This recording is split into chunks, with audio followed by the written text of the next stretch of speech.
Sayon nga inaani kadako nga malampas unya pag-abot sa pizza walay sweldo.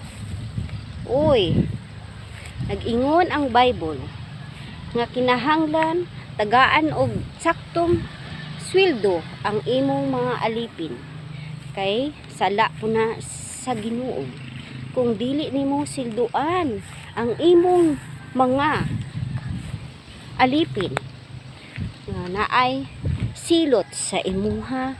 Kung ang imong alipin walay sweldo, mao nga kung magsugo mo, kung magkuha mo mga alipin, kinahanglan hunahunaon po ninyo ang ilang sweldo kay maura na ang ilang gisaligan, dili tanan panahon nga di mo magkinahanglan og